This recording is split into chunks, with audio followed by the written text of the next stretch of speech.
It's because if experience stops, I'm just going to get this right. There we go.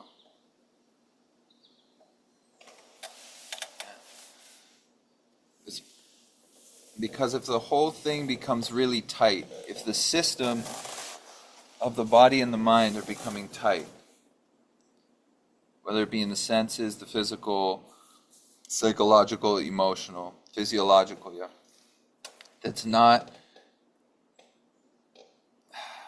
negation is moving in the wrong direction, I feel. Negation, non-duality, Advaita is a loosening of that. It's a disentanglement from all the everything that's going on in the experience. It's not a trying to halt something. Yeah, the stillness sits, it pervades the movement. It's before the movement of the mind and the body and the processes that are happening. That stillness is always there, but it's not in a stopping or a tightening of experience that the stillness is there. The stillness is always there, despite the amount of movement that's taking place. Big M mind pervades the whole thing. Yeah, so it's like a river. The river doesn't stop flowing. The river of things, if experience doesn't stop flowing, mind, body, environment, that still flows. It's that the stillness pervades it. It's like a receptivity.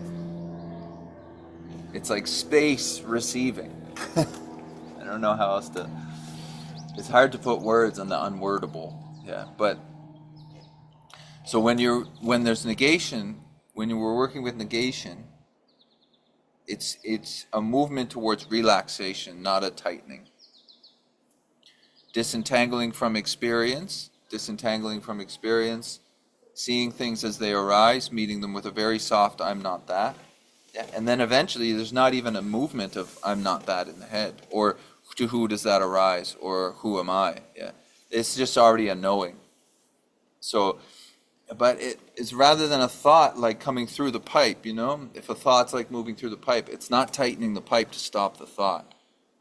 Yeah, it's meeting it so that that thought can just move straight through the pipe. You know? So that energy and things can just move through the body without disturbing the space, because they can't touch the space of what you are. What you are is immutable, as Ramana would say, ever present, yeah? Everything else that's moving through that space, thoughts, feelings, sensations, environment, sound, visuals, all of those are impermanent, ever changing, but there's that field or ground of being which they're moving through. Non-duality, that's what you are. Everything else is contents of your experience, which in that absolute sense does not exist without the ground of being, so it's also what you are. Yeah. But if we take that approach, it's really hard to sit into the ground of being. I mean, you're always sitting in it because you're it, but to feel or sense that ground of stillness, we meet everything else with negation. If we meet everything else with I'm that and I'm that and I'm that, there's the sense of being the one who is that, who's saying that, yeah? And you're still stuck then in that individuality.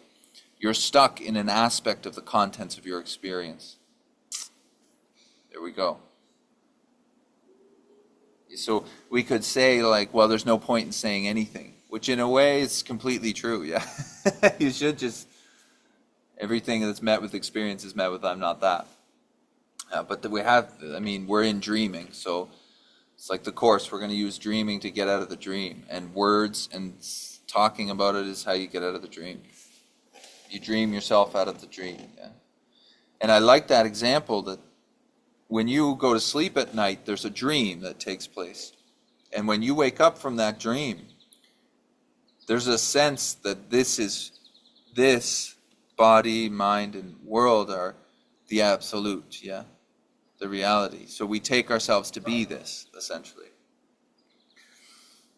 But as Ramana would say, and as the Course in Miracles actually says, this is a dream. So when you wake up from the night dream, you wake up into this dream. Yeah. Now this dream seems real because it feels like there's a continuity because of its use of time. So the head uses time, meaning there was a J, there's a J right now, there's going to be a J. Yeah. And then there's identification of the one who that J arises to. But I like the idea of dreaming, because we've all had dreams when we're sleeping, so it's something that can be related to in the mind. Yeah, but the dream, both in sleep and right in the waking dream, is fluid. It's like everything's like moving and morphing. It's like if you listen to a symphony, all those sounds are like moving and morphing together. There's nothing stuck in the sound. You see? If there's a stuckness in the sound, it doesn't feel great from a musical sense. There's a fluidity in experience. Yeah, because that's the nature of it. It's always moving, ever changing. So like a tree grows really slow, but it's still always moving, ever changing. Yeah, movements of your body are quite fast, so it's a different rate, it's a different rhythm, but there's moving and changing. What you are is unmoving and unchanging. It's a field of stillness which things float through. Yeah. So if the experience, if you're visiting negation with these ideas and the experience is a tightening, it's going in the wrong direction. Yeah. Because the tightening doesn't bring much joy and peace. Yeah. It's just reading some stuff from Guru Vachkakovai, which is a really cool rendition of Ramana's teachings. But anyways, he talks about peace and power being one and the same. If the head is taking power over negation, there's no peace in it. There's a lot of tension. And the head is trying to control everything by saying, I'm not that, I'm not that, I'm not that, I'm not that. Yeah, we're caught in the policeman, essentially. If you negate that policeman as well as the contents of your experience, which we'll call the thief, yeah, there's a real fluidity there, and there's a peace, and in that peace, there's a lot of power. But as self, there's not a lot of power. Step 1, 12-step recovery, is we realize we accept our own powerlessness and that our lives have become unmanageable. This is where these two meet so beautiful. You see, if the head is in control, there's not a lot of peace. But at the same time, there's not a lot of power. The head feels like it has control because it's trying to manipulate life all the time, and it's trying to interpret life for its own benefit, its own story, yeah. But that does not make life that comfortable. You see, there's not peace in that power because it's an elusive power. So when you go into 12-step recovery, step 1 is I'm powerless. But what is powerless is your sense of self. The sense of the head, essentially, is powerless. And all of its little schemes and plans that it's running, all of its interpretations of life are powerless. This is why they say self-reliance has failed us. Because self, running under that powerless system of the head, has failed. Yeah, because it makes things very uncomfortable. Life presents itself, it's seen through this lens of self, which is seeing through self-centeredness or self-pity or, self-serving. It sees life often as scary or volatile. That gets super uncomfortable. You want relief from that powerlessness trying to obtain power over life. And that relief ain't coming, so you end up drinking or trying to get relief as that self, you see? But power and peace arise together before the self. Because there's no power in the head. It's trying to take power and it can't get it. And that's what makes it really uncomfortable. Yeah. But when you go into recovery and there's a seeing of the powerlessness of the system that you've been living under, wow. Then there's a lot of peace and there's a ton of power, which has always been there. Yeah, it's just that we're seeing life through the lens of the self or the head, and it seems like we have no power because the head doesn't have power. It's always changing, and it's seeing through a past. It's seeing shit now through the lens of the past. Yeah, and it's misinterpreting things a lot, if not everything, But as soon as you see that system's powerless, you sit back into, let's say, a higher power, which has a ton of power, but also has a lot of peace. So those two things float together. Yeah, and then you ride on that ship. And that ship doesn't have tension in experience like living as self does. There's a lot of information in that. That maybe this living as the system of the mental through the lens of the past makes things very uncomfortable and makes life choppy. Yeah, and the choppiness gets really uncomfortable. It brings a lot of anxiety, depression, whatever, yeah. Because that system of self, which is powerless, in my experience, one of the ways it tries to take power is to essentially tell me that I'm a piece of shit. That's like part of its power for some reason. It's very convoluted, man. The head is like, it's messy. Yeah. So the point of all that is to say that peace and power arise together. Peace lives before all the movement of experience. The ocean of peace that all these ships sail on, yeah, that is always there. That ocean of stillness of what you are. So if this stuff is creating tension in your experience, it's being utilized incorrectly, probably by the self. It's probably the head taking a hold of this message of non-duality and trying to manipulate it for its own means. And that's going to tighten experience a lot. Rather than turning the light and looking inward at the head and its maneuvers, the light is being utilized by the head and looking out at everything else.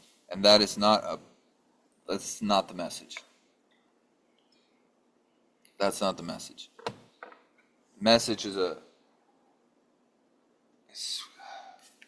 that's not relief. Yeah. The head is still controlling what's going on, and it then makes negation and this message uncomfortable. Yeah, and it's just using it for its own means. We got to see that shit arise, because otherwise it's now controlling your experience still. And this is what I think happens a lot in spiritual practice and in recovery, is the head now takes that seat. I'm the spiritual practitioner, or I'm in recovery. Yeah? And now it's controlling everything from that seat, which is like a noble seat seemingly, but from your experience it's just as tight as running as the thief, or the craziness of the head, because you're still running from the head. The head is still running you, is a better way to put that. Yeah. The message turns the light on that duality, on the duality of the head seeing outward. Yeah, I'm not that. You're not that. Because what we end up living as, yeah, is the duality which creates the tension. And the simplicity of this message of I'm not that, duality, of the non-duality, yeah, is really the beauty. But we got to see how the head is going to manipulate this shit, just like it's trying to manipulate everything else. How it's going to take this, claim that you're the one who understands this message, and then it's going to utilize that understanding to look through the same sense of self. It's going to happen. That's what the head does. It's going to take it, claim it, and then put you as the one who is the knower of it, and there's your duality. I'm the knower of something. You see, 1, 2. And then seemingly the knowing, which is always there, the field of the ground of being, the stillness, whatever you want to call it, that knowing is not seen because you're living as the knower, knowing a bunch of shit. And there's your two-ness that needs to be negated. The message is a message of relief. It's a loosening. Yeah. It's a loosening so everything can flow harmonically through this field of stillness. And then every time that mental or sense or whatever presents itself, there's not a grabbing onto it. There's a non-grasping, as they would say in the Buddhist kind of context. There's a non-grasping to the contents of experience. And there you go. You land where you've always been. You know? It's not like you learned something. So you didn't even gain shit. If anything, you peeled back a ton of layers that you thought was you. Yeah? And that's the relief. The relief is from what you think you've been taking yourself as. The relief is from the identification as what you're not. Yeah?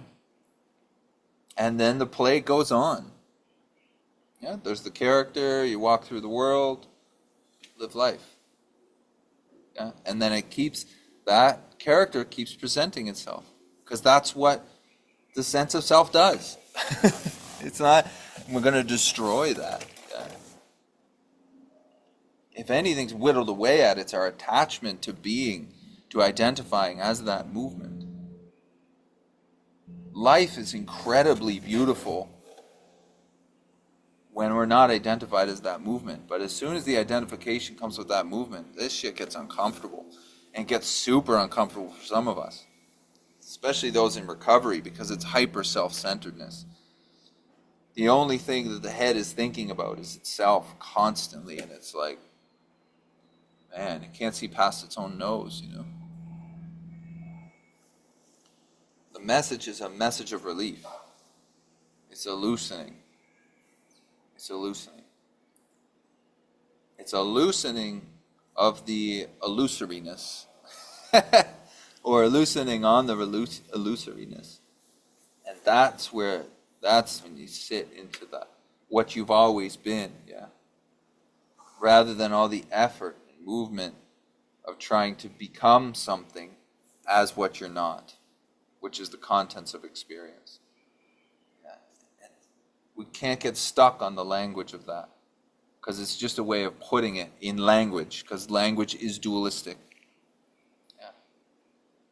In a very absolute sense, you're everything. You're all of this shit, because none of this duality, perceived duality, can exist without the ground of being of what you are. Yeah? There is a oneness, but when it comes to the language of it, we have to talk about it in two-ness, because it's language. So we're kind of stuck in that way, yeah? But satsang will dream us out of the dream. And then it's not a horror movie anymore. It's like it's a nice dream to walk through. There's a beauty in it, a very directness, a simplicity, rather than a super confusing world that the head sees.